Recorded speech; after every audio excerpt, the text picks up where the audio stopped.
Salut! Les plus vieux comme moi se souviendront qu'à une certaine époque, on était quasiment gênés d'aller en Floride. Ça sonnait quétaine, hein? Avec les roulottes, les maisons mobiles, les bonhommes en camisole, les marchés aux puces, les Cadillacs blancs.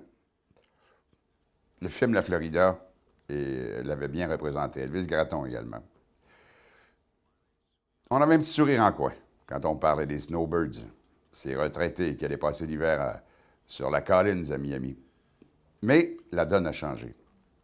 En fait, dans les 2 ou 3 dernières années, il y a eu 3 éléments qui ont un impact majeur.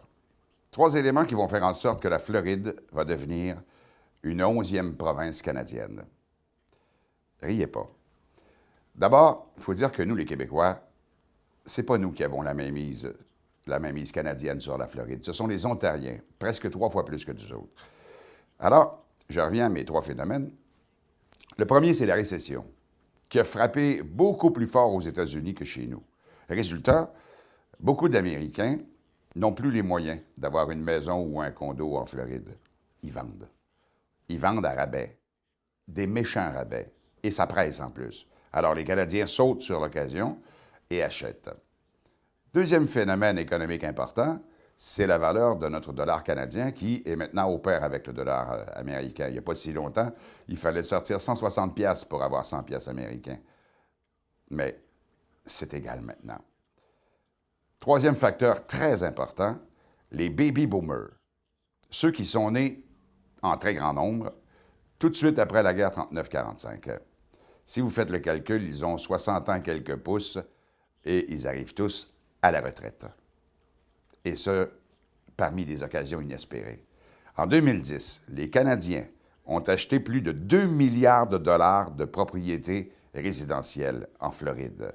2 milliards! Puis ça ne lâche pas. Le visage de la Floride est en train de changer. Le consulat canadien estime qu'un demi-million d'emplois, 500 000 emplois en Floride, sont créés ou soutenus par la descente annuelle, ou même maintenant la présence à l'année, des Canadiens. Et là où c'est drôlement intéressant pour ces nouveaux retraités canadiens, c'est que ça coûte, mais tellement moins cher pour vivre aux États-Unis. Écoutez, quand on n'a plus de revenus, ça fait une maudite différence. Outre les propriétés, les vêtements, les bagnoles, la bouffe, tout est au moins 20 % moins cher. Pourquoi? Notamment parce que les Américains sont 300 millions. Vous imaginez le pouvoir d'achat?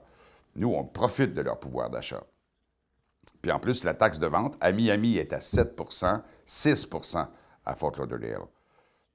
Si un jour, on a eu peur de se faire envahir par les Américains, là, c'est plus l'inverse qui se produit. En fait, on n'envahit pas les États-Unis, mais la Floride, oui, on est en train de l'envahir. À chaque année, entre la Floride et le Canada maintenant, il se fait un échange de plus de 10 milliards de dollars.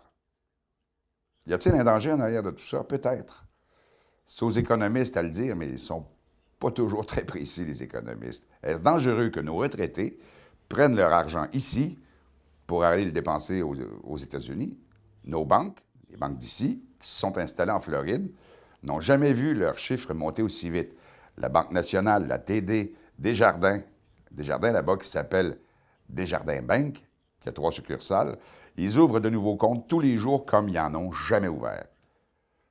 C'est incroyable. Et pas tout, pas juste le monde, pas juste les individus, les compagnies commencent à faire la même chose. Circle K, qui a 2500 dépanneurs aux États-Unis, a été acheté par Aliments Couche-Tard de Laval. Basé où? En Floride. Research in Motion, la compagnie ontarienne qui fabrique vos BlackBerry, elle embauche maintenant 500 personnes. Où? En Floride. Les souliers Aldo, SNC Lavalin, ça pousse tout en Floride. Fait beau, fait chaud, ça coûte pas cher, puis on n'est plus qu'étonne. C'est-tu assez parfait, ça?